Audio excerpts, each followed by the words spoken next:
요한계시록 6장 9절에서 17절입니다. 같이 읽겠습니다. 시작. 다섯째 인을 떼실 때 내가 보니 하늘의 말씀과 그들의 가진 증거로 말미암아 죽임을 당한 영혼들이 제단 아래에 있어 큰 소리로 불러 이르되 거룩하고 참되신 대주제여 땅에 거하는 자들을 심판하여 우리 피를 갚아주시 아니하시거를 어느 때까지 하시려 하시나이까 하니 각각 그들에게 흰 두루마기를 주시며 이르시되 아직 잠시 동안 쉬되 그들의 동무 종들과 형제들도 자기처럼 죽임을 당하여 그 수가 차기까지 하라 하시더라. 내가 보니 여섯째 인을 떼실 때 큰 지진이 나며 해가 검은 털로 짠 상같이 검어지고 달은 온통 피같이 되며 하늘의 별들이 무화과 나무가 태풍에 흔들려 설익은 열매가 떨어지는 것 같이 땅에 떨어지며 하늘은 두루마리가 말리는 것 같이 떠나가고 각 산과 섬이 제자리에서 옮겨지매 땅의 인물들과 왕족들과 장군들과 부자들과 강한 자들과 모든 종과 자유인이 불과 산들의 바위 틈에 숨어 산들과 바위에 말하되 우리 위에 떨어져 보좌에 앉으신 이의 얼굴에서와 그 어린 양의 진노에서 우리를 가리라. 그들의 진노의 큰 날이 이르렀으니 누가 능히 서리요 하더라. 아멘. 오늘 말씀은 이 다섯째 인과 여섯째 인에 대한 말씀입니다. 다섯째 인과 여섯째 인은 대환란 속에서 있는 내용입니다. 물론 이 계시록을 해석하는 사람들마다 이 해석이 좀 다 다를 수 있습니다. 어떤 사람들은 이 일곱째 인까지 떼어졌다 이렇게 주장을 하는 분들이 있습니다. 또 제가 어떤 분 들으니까 그분은 이 나팔 재앙이 네 번째까지 떼어졌다 이렇게 주장하는 분도 있습니다. 외국의 어느 분은 자기가 지금 그 연구한 바로는 올해 첫 번째 인이 떼어진다 이렇게 주장을 하고 있습니다. 그래서 그거에 대한 해석은 좀 다 다를 수가 있습니다. 근데 저는 이 다섯째 인과 여섯째 인이 떼어지지 않았다라고 하는 것은 그 내용을 보면 아직 떼어졌다고 하기에는 무리가 있다라고 보기 때문에 그렇습니다. 다섯째 인은 순교에 대한 말씀입니다. 여섯째 인은 땅과 하늘과 영적 세계에 큰 지각 변동이 일어나는 것을 말씀해 주고 있습니다. 그래서 넷째 인까지는 이렇게 떼어지는 것을 이야기할 수 있는데 다섯째 인, 여섯째 인은 떼어졌다고 말하기가 쉽지 않은 것입니다. 그래서 이 다섯째 인을 떼는 내용을 보면 다섯째 인을 떼자 순교자들의 영혼들이 제단 아래에서 기도하는 모습을 보여주고 있습니다. 이 순교자들은 그 마귀의 시험을 이기고 고난과 환난과 핍박을 이기고 승리한 사람들입니다. 대환란에서 그 순교를 했던 그런 성도들의 모습을 보여주고 있는 것입니다. 이 순교자들에 대한 말씀을 통해서 우리가 이 몇 가지를 알 수가 있습니다. 이 다섯째 인의 이 순교자들을 통해서 몇 가지 우리가 힌트를 얻을 수가 있는데, 하나는 이들이 죽임을 당했는데 제단 아래에 있다 이렇게 표현하고 있습니다. 여러분, 이 성경에 보면 이 땅을 떠난 성도들이 그 시대마다 좀 다르게 표현되는 걸 볼 수가 있습니다. 그들이 가 있는 곳이 좀 다른 곳으로 이렇게 언급되는 것을 볼 수가 있습니다. 구약시대 성도들은 죽으면 낙원으로 간다라는 것으로 되어 있습니다. 신약시대는 이 셋째 하늘로 올라간다라는 것으로 알고 있습니다. 그리고 휴거되면 보좌 앞으로 올라가더라라고 하듯이 그들은 보좌 앞으로 올라가는 성도들을 말씀하고 있습니다. 그런데 이 구절에 보면 대환란의 성도들을 이 죽임당한 영혼들이 제단 아래에 있다라는 것입니다. 그리고 밑에서 보면 그들이 거기서 또 흰 옷을 받게 됩니다. 그리고 또 이 때가 되어서 부활체의 몸을 입고 천국에 합류하는 것입니다. 이것을 완벽하게 다 해석하기는 좀 쉽지 않지만, 아무튼 그 시기에 따라 이 땅을 떠난 성도들의 가 있는 곳을 좀 다르게 표현하는 것을 볼 수가 있습니다. 물론 어떤 분들은 이제 해석하기를 낙원에 구약에 있는 성도들이 낙원에 가 있다가 예수님이 이제 부활하셨을 때 같이 올라갔다 이렇게 보고 있기도 합니다. 근데 뭐 그 부분은 우리가 완벽하게 알 수 있는 건 아니지만 그러나 가 있는 곳이 처음에 다 다르다라는 것을 표현하고 있습니다. 다음에 이 순교자들에서 말씀하는 것은 이 순교하는 이유에 대해서 지금 말씀하고 있습니다. 두 가지 때문에 그들이 순교했다라는 것입니다. 하나는 하나님의 말씀과 그리고 저희의 증거다라는 것입니다.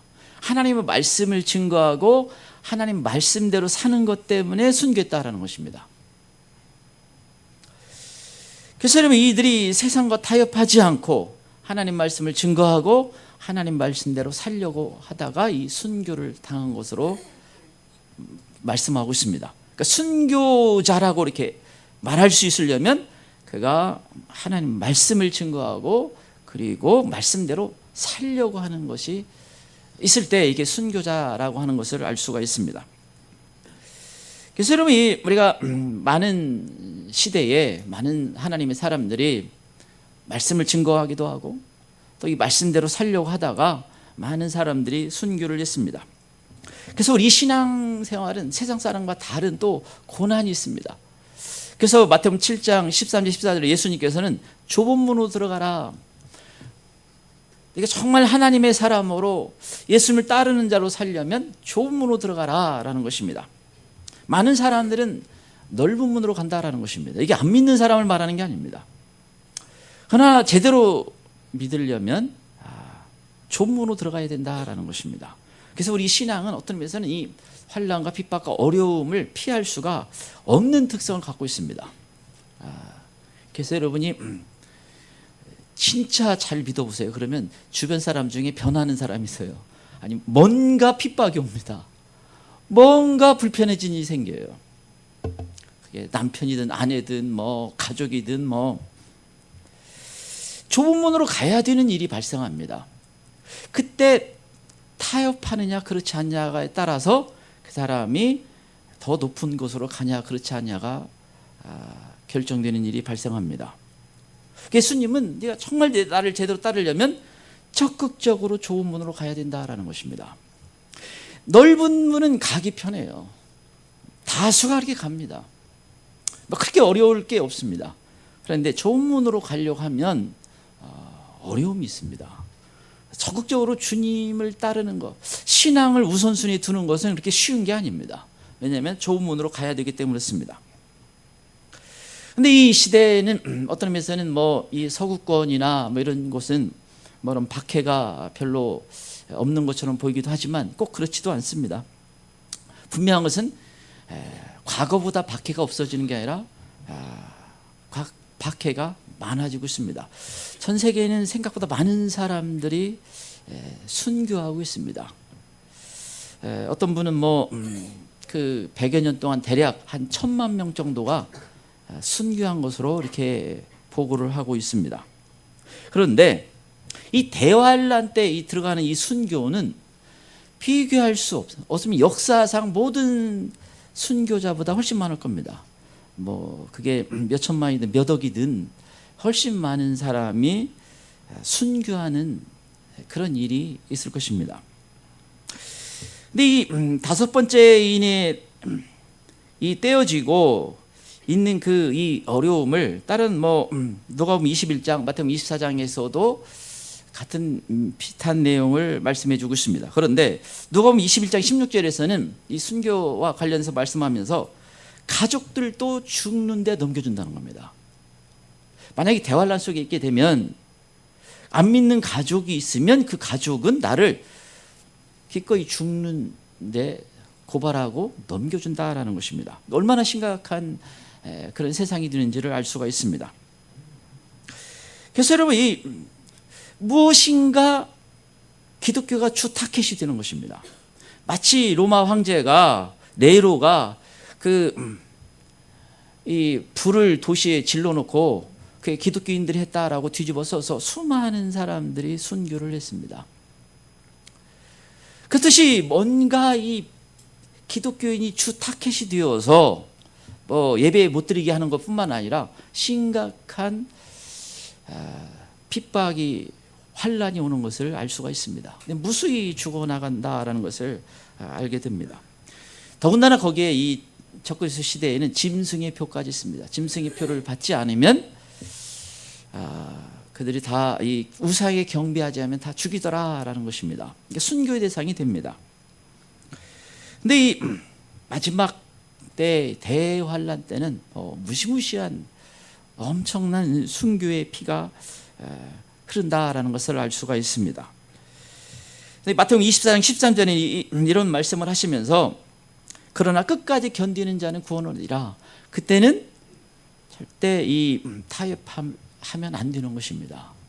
순교를 해야 되는 것입니다. 물론 주님의 주신 은혜로 하는 것이지만 그때는 끝까지 견디는 자는 구원을 얻는다라는 것입니다.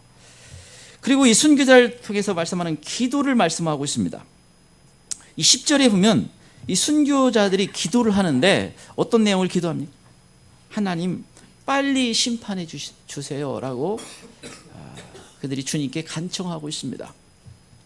이들은 지금 순교해서 제단 아래 올라간 사람들입니다. 그런데 빨리 심판해달라고 하나님께 간청하고 기도하고 있습니다. 무슨 뭐 억울하기 때문에 뭐 분해해서 그런 게 아니라 악이 판을 치고 피가 지금 악이 온 세상을 뒤엎고 있고 지금 더 이상 뭐 가능성이 없는 세상인데 많은 사람이 또 계속 순교하고 있는데 하나님 더 이상 미루지 마시고 심판해 주세요라고 주님께 간청하고 있습니다. 이 심판은 뭐 최후의 심판이라고 말할 수가 있는 그런 심판을 요청하고 있는 것입니다. 이때 이 순교자들이 기도를 했을 때 주님께서 응답을 하셨습니다. 어떻게 응답하셨습니까? 그들의 동무 종들과 형제들도 자기처럼 죽임을 당하여 그 수가 차기까지 하라. 하나님께서 수가 찰 때까지 그 순교가 계속될 것이다 라는 것입니다. 하나님의 어떤 생각하는 어떤 수가 차기까지 계속 순교가 있다라는 겁니다. 이 말씀은 대환란 동안 그 계속해서 순교가 있다라는 겁니다. 그럼 많은 사람이 도망을 갔어요. 이 도망을 간 상황에서 대환란 내내 발각이 되면 계속 순교가 있는 것입니다. 누가복음 21장 24절이면 거기는 좀 또 다른 표현을 쓰고 있습니다. 누가복음 21장 24절이면 예루살렘은 이방인의 때가 차기까지 이방인들에게 밟히리라. 여기는 이방인의 어떤 그 때가 차기까지 하나님이 어떤 정한 시간이 차기까지 계속 이런 순교가 있다는 거예요. 그래서 그들이 칼날에 죽임을 당하며 모든 이방에 사로잡혀 가겠고, 특별히 예루살렘을 중심으로 말씀하는데 거기서 많은 사람들이 죽게 될 것이다 라는 것입니다. 그런데 하나님이 정한 시간까지 있다라는 것입니다. 근데 누가복음 21장에 보면 이 내용 앞에 무슨 내용이냐면 도망가라는 내용이 있습니다. 그들이 도망가고, 여러분 대환란이 시작되면 그 자리에 있을 수가 없습니다. 도시에 살 수가 없습니다. 도망을 갑니다. 어떤 의미에서는 전 세계적으로 뭐 아프리카 정도를 제외하고는 시골이 다 텅텅 비어갑니다. 우리나라도 이 시골에 가면 다 텅텅 비어요. 어떤 의미에서는 이런 일을 앞두고 그런지도 혹시 모르겠다라는 생각을 하게 됩니다. 도망가라는 이고, 그리고 이제 이 순교에 대해서 이야기를 합니다. 많은 사람들이 이제 잡혀서 순교를 하게 됩니다. 또 이 다음으로 이 순교자를 통해서 흰옷을 주시는 내용을 말씀하고 있습니다. 11절이면 각각 그들에게 흰 두루마기를 주시며 흰옷을 그들에게 주신다라는 것입니다. 그리고 결국 흰옷을 입은 사람들만이 거룩한 성에 들어가는 것입니다. 근데 이 7장 9절에 보면 이 흰옷을 입고 어린 양과 보좌 앞에 있는 모습을 보여줍니다. 그러니까 6장에서는 제단 아래 있다가 7장에서는 보좌 앞에 어린 양, 보좌 앞과 어린 양 예수 그리스도 앞에 있는 것으로 말씀하고 있습니다. 이들이 순교를 해서 아마 합류를 하는 것으로 보입니다. 그래서 여러분 이 순교가 그래서 다섯째 인은 떼어졌다고 했을 때 저는 이 순교가 아직 그런 순교가 일어나지 않았기 때문에 그렇지 않다라고 보고 있습니다. 네 번째 인까지는 보는데 다섯 번째 인은 이제 본격적인 순교가 시작이 되는 것입니다. 근데 여섯째 인입니다. 다음으로 여섯째 인. 이 여섯째 인은 이제 땅과 하늘과 영적 세계에서 일어난 일입니다.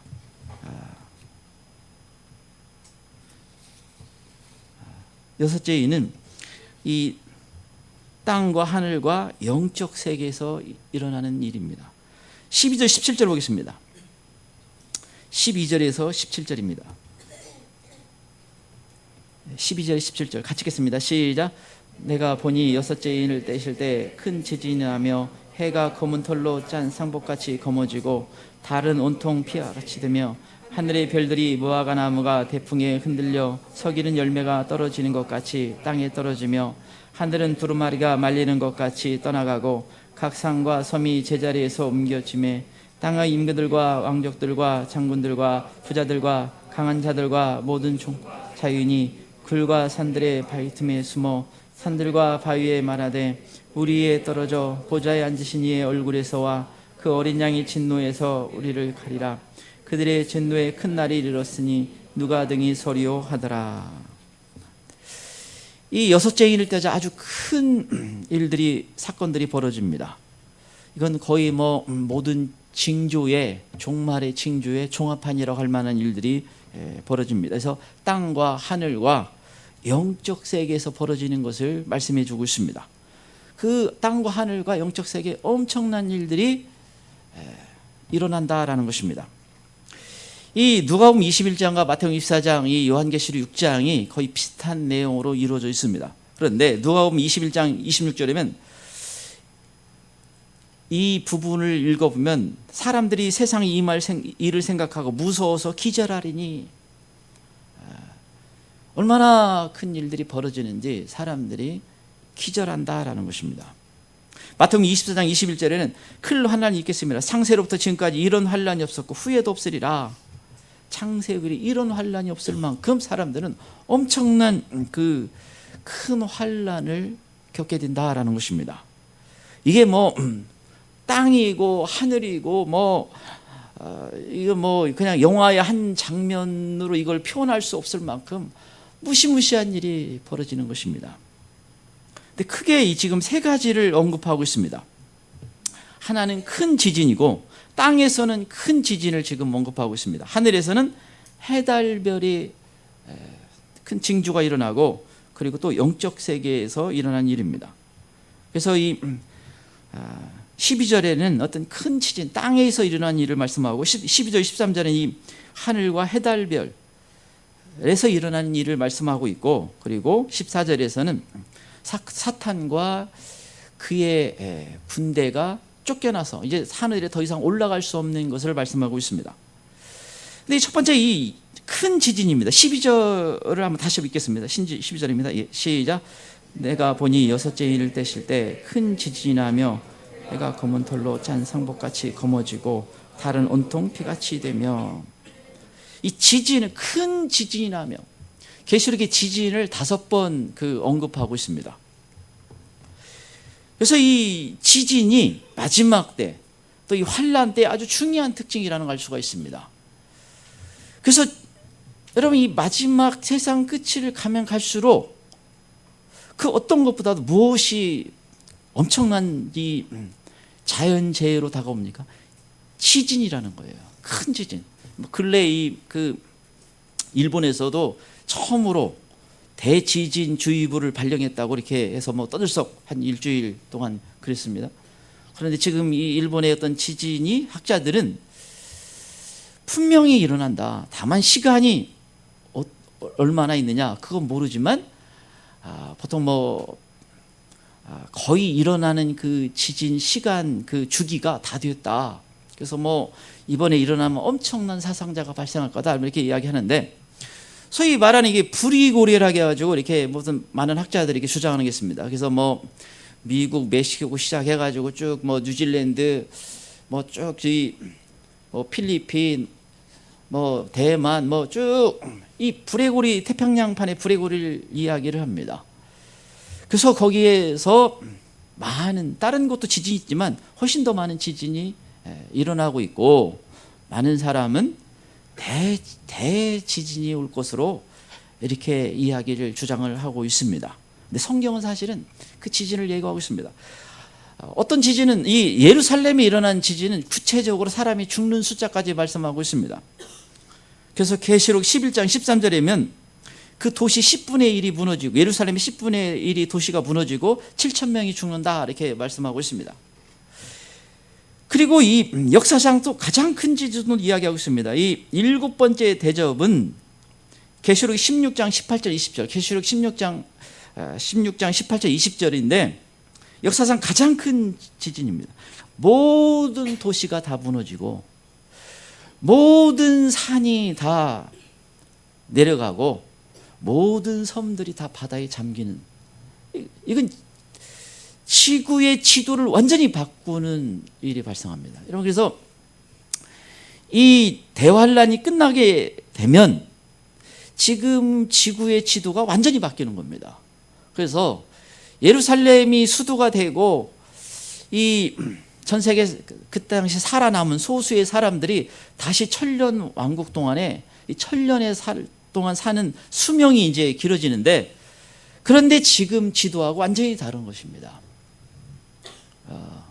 그래서 이 지진이 얼마나 큰지를 알 수가 있습니다. 그래서 여러분, 이 마지막 때의 중요한 특징이 큰 지진이다. 그래서 지진에 대한 어떤 그 이 위험성 경고들이 계속 있어요. 사실은 이 그래프를 보면요, 몇십 년 동안 이게 지진이 폭발적으로 증가하고 있습니다. 근데 요즘은 뭐 5.0, 6.0 수준은 뭐 별로 뉴스거리도 되지 않을 만큼 뭐 가까운 데서 일어나지 않는 이상, 그러나 무수히 많은 게 증가하고 있습니다. 이건 큰 지진의 전조를 의미하는 것입니다. 일본에서도 지진이 계속 지금 자주 일어나니까 이건 큰 지진이 일어나는 전조다. 근데 이렇게 계시록에 이걸 말씀하기 때문에 이 지진은 반드시 있다라는 것입니다. 또 이 두 번째, 여섯째 인에 대한 말씀은 해달별의 재앙입니다.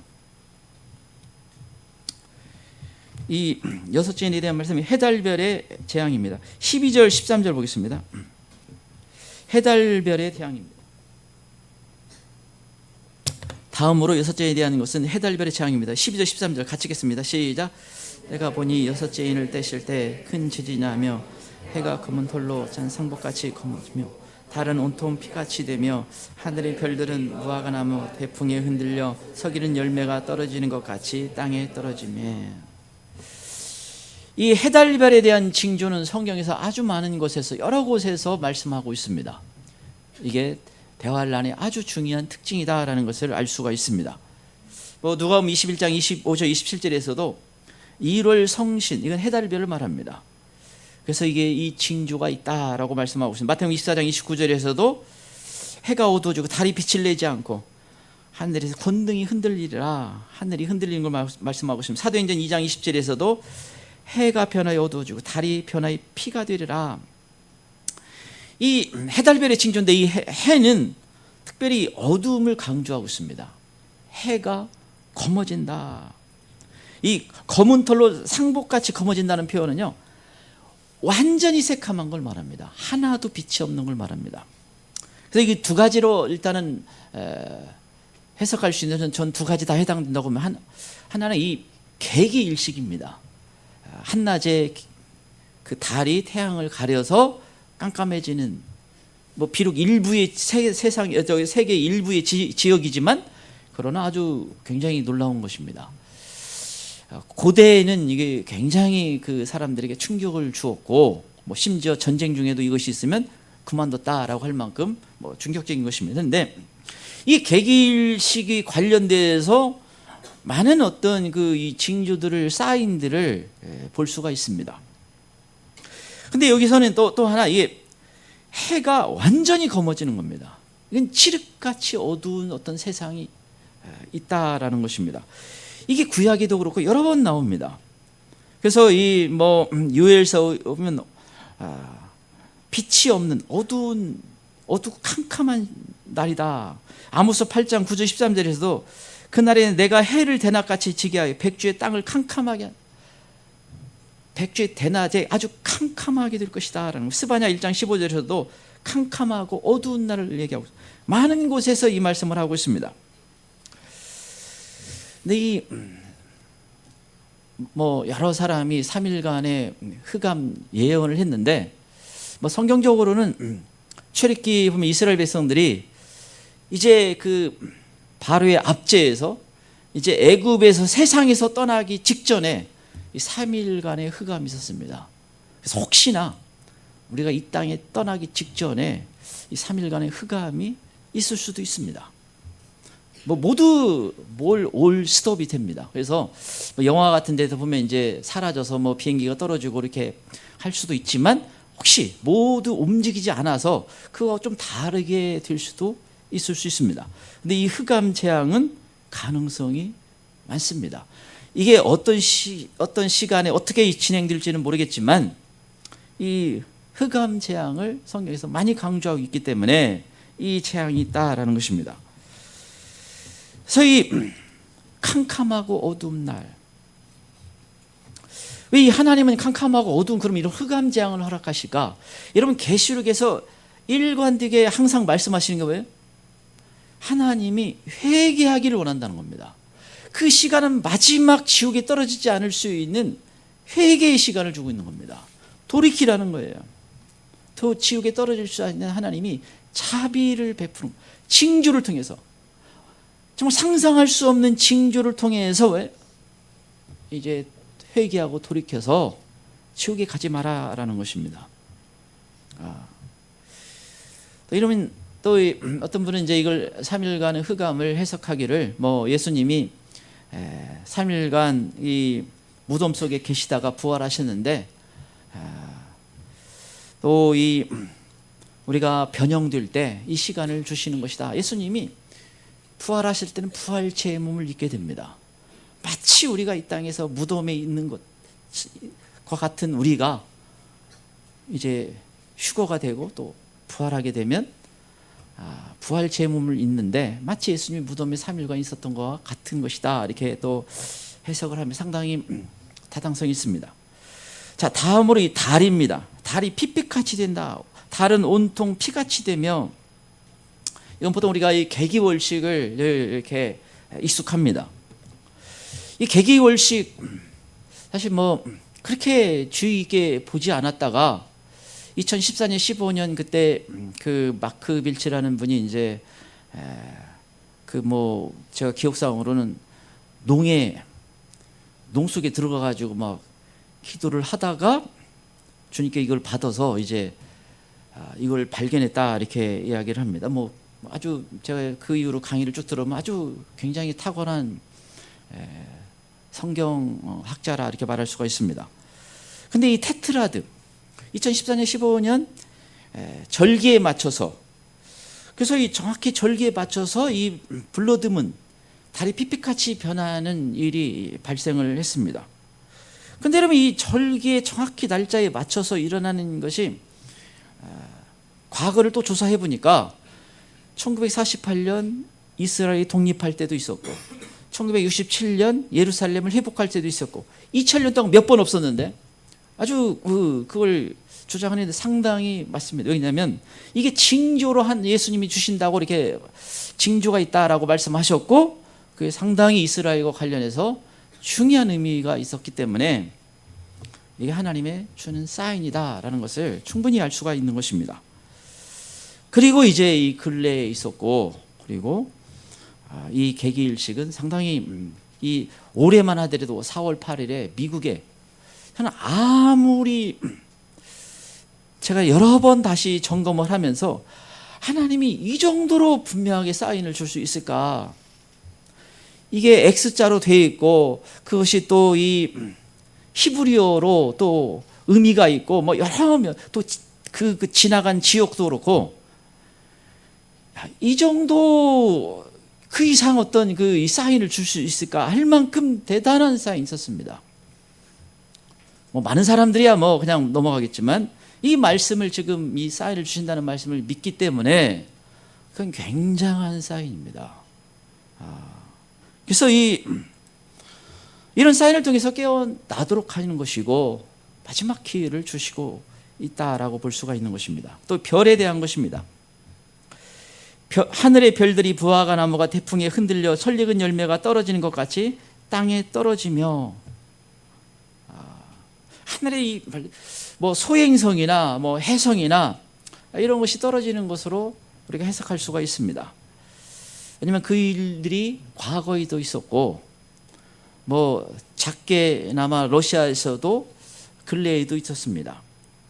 여러분, 이 운동장만한 이 해성만 떨어져도 뭐 한 도시나 나라가 초토화될 정도로 어마어마한 것입니다.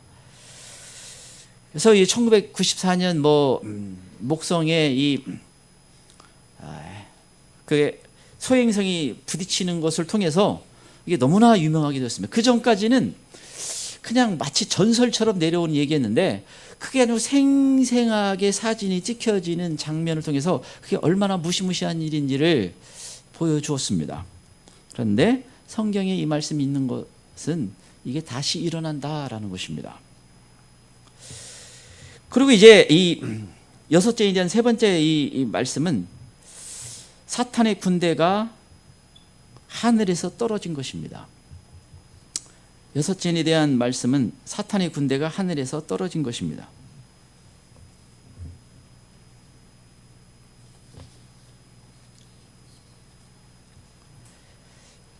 14절을 보겠습니다. 14절. 지금 이 14절입니다. 14절. 예, 같이 읽겠습니다. 시작. 하늘은 두루마리가 말리는 것 같이 떠나가고 각 산과 섬이 제자리에서 옮겨지매. 아까 큰 지진은 땅이고요. 그러니까 땅에도 여러 가지 자연재해가 있지만, 여러분, 지진이 만약 뭐 9.0, 10.0 오면 이건 다른 무슨 이렇게 산불이나 이런 것보다 월등히 크기 때문에 많은 재앙이, 다른 재앙이 없는 게 아니라 있지만, 그 중에 여러분이 지진이 만약에 서울 한번 가려고 가면 그냥 완전 초토가 되는 것입니다. 지진을 얘기하는 것이고, 그리고 이제 해달별을 말씀하고 이제는 영적인 세계를 말씀하고 있습니다. 하늘은 두루마리 말리는 것 같이 떠나가고, 옛날에는 상상을 해도 이게 어떻게 두루마리처럼 말리나, 하늘이 갑자기 말려가지고 검은색으로 변하나 그런데 이게 조금 이해할 수 있는 부분이 좀 도움을 주는 게 이 이사야 34장입니다. 이사야 34장 1절에서 5절에 보면 이 내용을 우리가 좀 더 잘 이해할 수가 있는데, 그 중에 4절에 보면 하늘이 만상이 사라지고 하늘들이 두루마리 같이 만류되, 이사야 34장 1절이면 온 세상을 향해서 이 말씀을 주신다라고 말씀하고 있습니다. 이스라엘이 아니라 온 세상을 향해서 주신다라는 겁니다. 그러면서 34장 바로 이어서 2절에 보면 하나님이 군대를 향해서 진노한다는 것입니다. 아니, 무슨 군대를 향해서 하나님이 진노를 하시는가? 그런데 그게 대상이 하늘이라는 거 표현하고 있습니다. 하늘의 군대를 향해서 하나님이 진노하신다라는 것입니다. 그러면서 이 이사야 34장 4절이 있는 것입니다. 근데 킹제임스 버전, 우리 성경의 버전은 여러분 꼭 이렇게 번역해야 되는 게 아니라, 그분이 번역을 하다가 이게 내용이 이해가 안 되는 겁니다. 그래서 그냥 이렇게 번역을 한 것입니다. 이 이사야 33장 34장 4절이면 킹제임스 버전은 좀 더 이 사람이 아마 이해를 하고 번역을 했던 것 같습니다. 하늘의 온 군대는 해체되고 하늘들은 두루마리같이 함께 말리리니 곧 하늘들의 온 군대가 포도나무에서 잎사귀가 떨어지는 것 같이 떨어지고 무화과에서 무화과가 떨어지는 것 같이 떨어지리라. 하늘의 군대가 땅에 떨어져서 이제 하늘로 갈 수가 없는 것을 표현하고 있습니다. 그래서 이 하늘의 군대, 하나님이 진노해서 그 군대를 향해서 하나님이 심판하시고 땅으로 다 내려보내고, 그리고 더 이상 하늘에 있지 못하도록 하신다라는 것입니다. 그래서 계시록 6장 14절에 하늘은 두루마리 같이 말리는 것이 떠나가고 사탄이 이제 하늘로 올라가, 사탄과 그의 군대가 땅에 내려와 있고 더 이상 하늘로 올라갈 수 없다라는 것입니다. 징계를 받았기 때문에, 하나님이 진노를 받아서 그렇다라는 것입니다. 그리고 요한계시록 12장 그 7절 8절이랑 보면 9절까지 이 내용을 좀 자세히 설명하고 있습니다. 그래서 이 하나님의 사자들, 그러니까 이 하늘에, 제가 읽어 12장 7절이면 하늘에 전쟁이 있으니 미가엘과 그의 사자들이 용과 더불어 싸울새 용과 그의 사자로 싸우나 이기지 못하게 다시 하늘에서 그들이 있을 곳을 얻지 못한지라. 큰 용이 내쫓기니 옛뱀 곧 마귀라 하고 사탄이라고 하며 온 천하를 꿰는 자라. 그가 땅으로 내쫓기니 그의 사자들도 그와 함께 내쫓기니라. 미가엘과 그의 사자, 천사들 말합니다. 천사들이 공중에 있는 그 용과 그 사탄을 말합니다. 사탄과 그의 군대를 쳐서 땅으로 내쫓아버린다라는 것입니다. 그리고 더 이상 하늘에서는 있을 수가 없다. 하나님이 더 이상 허락하지 않는다라는 것입니다. 그래서 계시록 12장 8절 이기지 못하게 다시 하늘에서 그들이 있을 곳을 얻지 못한지라. 다시는 하늘로 올라갈 수가 없다라는 것입니다. 그래서 여러분, 이 땅과 하늘과 해달별과 영적인 세계, 이러니 얼마나 충격적인 사건이 뭡니까? 뭐 땅은 뭐, 그래서 여기 밑에 또 섬도 얘기하고 있습니다. 섬이 뭐 각 산과 섬이 제자리에서 옮겨짐에 뭐 산이 뭐 움직이고 그 물에 섬들이 잠기고, 아마 일본도 이때 섬이니까 잠길 것으로 봅니다. 이게 얼마나 이 세상에, 그리고 하늘이 무슨 막 불꽃이 일어나고 일들이 벌어지고, 영적 세계에서 이상한 존재들이 이제 땅에 튀어나오고, 이런 상상할 수 없는 세상입니다. 그래서 극소수가 살아. 그럼에도 불구하고 하나님이 자비로 천년왕국에 지내는 극소수가 살아남게 됩니다. 제가 믿기로는 분명한 것은, 사실 오늘 본문에서도 우리가 이해할 수 있듯이 그 전에 휴거가 있는 것입니다. 남아있는 사람들에게 지금 회개를 외치고 있습니다. 그래서 지금처럼 참 이 휴거를 조롱의 대상이 되고 무시하는 때가 참 없을 만큼 지금 시대는 굉장히 조롱하고 무시하고 있습니다. 굉장히 어리석은 거예요. 그냥 나는 이런 그 끔찍한 세상 속에 있겠다라는 것입니다. 여러분, 지금은 이 인이 떼어지고 있는 시대고, 그리고 그 긴박한 시대인 것이고, 무엇보다 징조를 지금 계속해서 하나님이 말씀해 주고 있습니다. 왜 이 징조를 지금 계속해서 알려주고 있어요? 회개하고 돌이키라는 것입니다. 주님은 길을 열어서 말씀해 주셨고, 그리고 징조를 통해서 깨닫게 하시고 있고, 그래서 하나님은 놀랍도록 회개하고 돌이켜서 이 영광의 자리, 은혜의 자리에 갈 수 있도록 놀라운 은혜를 주시고 있습니다. 그래서 요엘서 2장 20절 베드로 사도가 외쳤듯이 하늘과 땅의 징조를 보고 깨달으라는 겁니다. 그래서 여러분, 이 요엘서에 보면 그 2장 1절에 보면 시작해 나팔을 불어 경고를 해라. 어느 시대나 여러분, 노아 홍수가 있을 때도 경고가 있었습니다. 소돔과 고모라도 사실 그 앞에 경고가 있었습니다. 지금은 그거 비교할 수 없는 온 세상을 대상으로 하는 심판이 오고 있습니다. 여러분, 이 세상에 보고 이 세상도 정말 선하고 괜찮은 것 같다. 이건 너무나 영적으로 잠들었기 때문이었습니다. 너무나 악한 시대에 살고 있어요. 그리고 심판을 하나님이 하시겠구나라는 것을 충분히 알고 있는 시대이고, 또 많은 사인들, 많은 사람들이 무시하고 있지만 많은 사인들이 쏟아지고 있습니다. 이때 왜 주님께서는 깨우고 있는 것입니다. 늘 이 주님께서 이 말씀을 통해서 깨워서 그 은혜를 받을 수 있는 놀라운 지금은 자비가 있는 것입니다. 그러나 그 시간이 언제일지 모르지만 짧은 시간이라는 것을 알 수가 있습니다. 저희가 한번 같이 기도하기를 원합니다.